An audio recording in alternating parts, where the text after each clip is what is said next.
राधे राधे, हरे कृष्णा। कैसे हो आप सभी लोग? आशा करती हूँ आप सभी परम मंगल में होगे, स्वस्थ होगे, अच्छे होगे। सब प्रथम आप सभी को नवरात्रों की अनंत और अनंत शुभकामनाएं। जब भी नवरात्रे आते हैं ना, ब्रह्मांड में बहुत सारी एनर्जी आ जाती है, बहुत सारी पॉजिटिव वाइब्रेशंस आ जाती है। तो आज की वीडियो में आप लोगों को बता रही हूँ, अगर आप बहुत ज्यादा एक्साइटेड है, नवरात्रि में आपको क्या क्या सामान की आवश्यकता पड़ने वाली है। मैं अपने लिए सामान लिख रही थी क्योंकि इस संडे जाके मैं सारा सामान लेके आने वाली हूँ, फिर तो समय नहीं मिलता। तो मैं अपने लिए सामान लिख रही थी, तो मुझे लगा एक छोटी सी वीडियो मैं आप लोगों के लिए भी बना दूं कि आखिर आपको मार्केट जाना है तो कौन कौन सा सामान लेके आना है। इसमें से कुछ सामान ऐसा होगा जो आपके घर पे ही उपलब्ध होएगा, कुछ सामान जो आपके घर पे उपलब्ध नहीं है वो आप जाके मार्केट से लेके आ सकते हो। नंबर 1 और मोस्ट इंपॉर्टेंट, पहले स्टार्ट कर देते हैं। पहला जो नवरात्रा है वो 9 तारीख को व्रत रखा जा रहा है। प्रतिपदा 9 तारीख को है, तो 9 तारीख को व्रत रखा जा रहा है। घट स्थापना का जो समय है वो भी मैं बता चुकी हूँ कि 11:52 से लेकर 12:48 तक घट स्थापना का समय है। इस 51 मिनट में अभिजीत मुहूर्त है, 51-52 मिनट का समय मिल रहा है, तो इसमें अभिजीत मुहूर्त है। और इस समय पे घट स्थापना का अपना बहुत ज्यादा फल होता है, और इस समय पे ही घट स्थापना आपको अवश्य और अवश्य करनी चाहिए। पहले और बाद में भी कर सकते हैं, लेकिन ये जो अभिजीत मुहूर्त है ना, इसमें कोई भी कार्य किया जाता है तो वो अपने चरम पर अवश्य और अवश्य जाता है, ठीक है ना। तो चलिए फटाफट से सामग्री की लिस्ट मैं आपको बता देती हूँ। तो सबसे पहले आपको माता रानी की कोई ना कोई प्रतिमा चाहिए। आप मिट्टी की प्रतिमा हर बार लेके आते हो, फिर उसका विसर्जन करते हो, वो भी अच्छी बात है। मिट्टी की प्रतिमा लेके आ सकते हो, या फिर आप कैलेंडर में भी पूजा अर्चना वंदना कर सकते हो। साथ ही के साथ अगर आपके पास पीतल की प्रतिमा है तो अच्छी बात है, हर बार आपको पीतल की प्रतिमा लाने की जरूरत नहीं है। उस पीतल की प्रतिमा को पंचम से स्नान कराकर ही आप व्रत प्रारंभ कर सकते हो। तो सबसे पहले माता रानी की एक प्रतिमा आपको चाहिए। उसके बाद जो माता रानी की प्रतिमा आपको चाहिए, उसके लिए चौकी भी चाहिए, क्योंकि चौकी अलग लगानी होती है। आप एक पटला स्टूल ले सकते हैं चौकी नुमा, जिससे आप चौकी इजीली बना सके, वो आप ले सकते हैं। तो मेरे हस्बैंड की एक स्टडी टेबल है जिसमें मैं हर बार वो बनाती हूँ। अब वो इसमें स्टडी करते नहीं है, पहले भी नहीं करते थे, तो मैं हमेशा चौकी उसी में बनाती। चौकी पे बिछाने के लिए आपको लाल रंग का कपड़ा चाहिए। आप पहला वाला यूज किया हुआ कपड़ा, धुला हुआ कपड़ा भी ले सकते हैं, जरूरी नहीं कि नया ही कपड़ा लेके आए। पुराने कपड़े का भी उपयोग कर सकते हो, लेकिन वो धुला हुआ होना चाहिए, इस बात का आपको ध्यान रखना है। लाल रंग का कपड़ा ना हो तो पीले रंग का भी उपयोग कर सकते हैं, लेकिन नवरात्रों में ना लाल रंग का विशेष महत्व होता है। जैसे कि जन्माष्टमी में पीले रंग का महत्व है, ऐसे ही नवरात्रों में लाल रंग के कपड़े का विशेष और विशेष महत्व होता है। अब लाल रंग का कपड़ा आपने बिछा दिया, उसके बाद आपको मिट्टी का एक कलश चाहिए। अगर आप कलश की स्थापना कर रहे हो तो आपको मिट्टी का एक कलश 100% चाहिए। आप पहले वाला यूज किया हुआ कलश भी ये स्थापित कर सकते हैं। अगर वो कहीं से टूटा फूटा नहीं है तो आप उसको अच्छी तरीके से नमक से धोकर धूप लगा सकते हैं, उसके बाद वो कलश भी आप यूज कर सकते हैं। लेकिन अगर वो टूट गया है, खंडित हो गया, तो उस कलश का उपयोग ना करें, या फिर आप पीतल का या फिर तांबे का कलश भी स्थापित कर सकते हैं। उसके बाद कलश के ऊपर आपको आम के पत्ते या अशोक के पत्ते लगाने के लिए चाहिए होते हैं, और उसके ऊपर आपको एक आखी नारियल, मतलब नारियल, पानी वाला जो नारियल होता है वो चाहिए होता है रखने के लिए। अब मैं कलश के अंदर जो जो सामग्री डाली जाती है पहले वो बता देती हूँ, फिर मैं बाद में बताऊंगी। तो कलश के अंदर डालने के लिए आपको लौंग चाहिए होती है, 2 लौंग के जोड़े डालते हैं, 2 इलायची का जोड़ा डालते हैं, कोड़ियां डालते हैं, चांदी का सिक्का डालते हैं। कलश के अंदर गुलाब का इत्र, शीशी नहीं डालते, खोल के गुलाब का इत्र डालते हैं, सुपारी डालते हैं, हल्दी की गांठ डालते हैं, और साथ के साथ कमल गट्टे भी डालते हैं। ये सारी, थोड़े से अक्षत भी डालते हैं। ये सारी चीजें आपको कलश के अंदर डालने के लिए चाहिए होती है।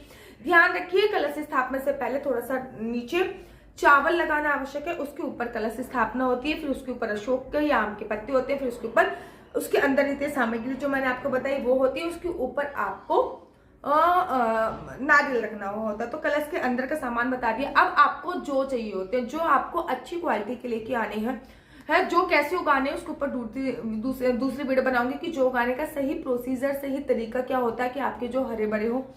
जो उगाने के लिए आपको कोई मिट्टी का बर्तन ही लीजिए, बहुत अच्छा है। अगर आप मिट्टी का नहीं तो स्टील का भी उगा सकते हैं, लेकिन मिट्टी का पात्र बहुत अच्छा होता है।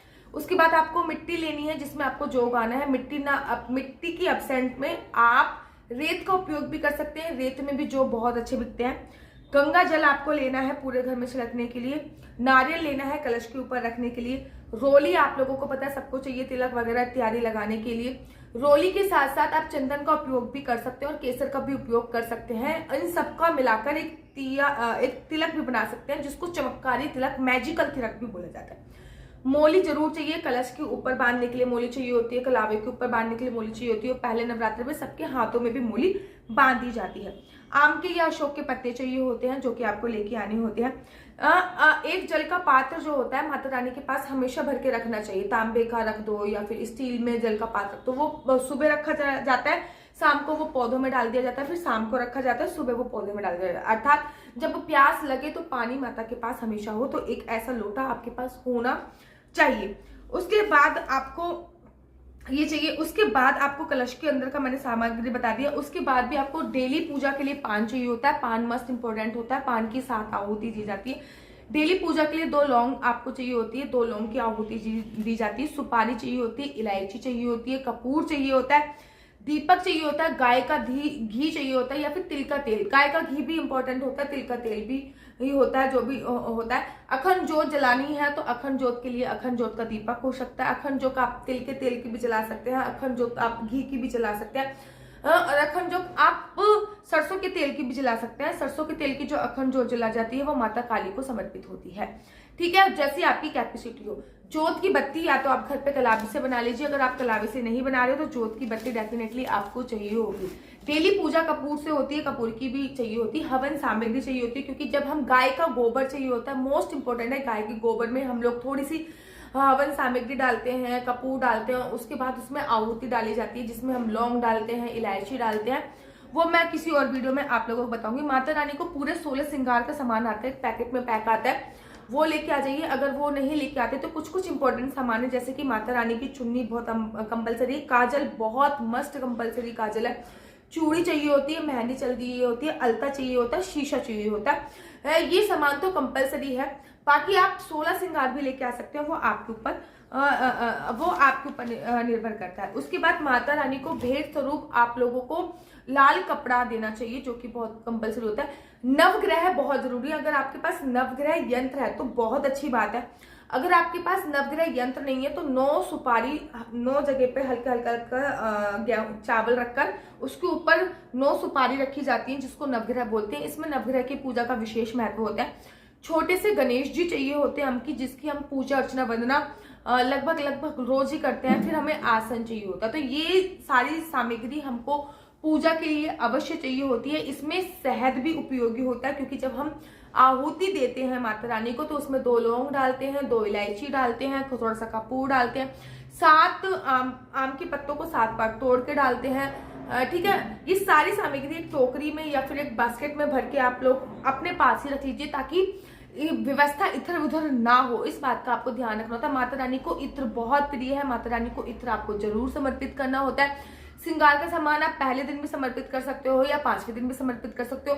इसके साथ साथ ना आपको 3 पिंडियां बनाने के लिए 3 नारियल या फिर 3 जो पिंडी बनाते हैं ना, जैसे कि आप लोगों ने देखा होगा चंडी देवी गए होंगे, वहां पे भी माता रानी की जो पूजा अर्चना वंदना होती है वो पिंडी के रूप में होती है।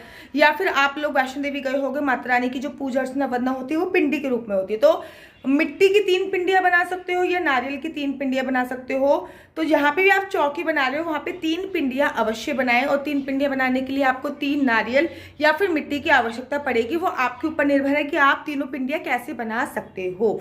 ठीक है, माता रानी को नित्य अलग अलग भोग लगता है। जैसे कि माता रानी का पसंदीदा पहले दिन का भोग अलग होता है, दूसरे दिन का भोग अलग होता है, पहले दिन का फल अलग होता है, दूसरे दिन का फल अलग होता है। हाँ, पंचमेवा का भोग आप डेली लगा सकते हो और साथ में एक फल माता रानी का पसंदीदा फल अलग है और माता रानी का पसंदीदा फूल भी अलग है। वो मैं डेली की जब ब्लॉग पूजा बताऊंगी कि प्रथम दिन की पूजा कैसे करनी है, तो वह मैं उसमें बता दूंगी।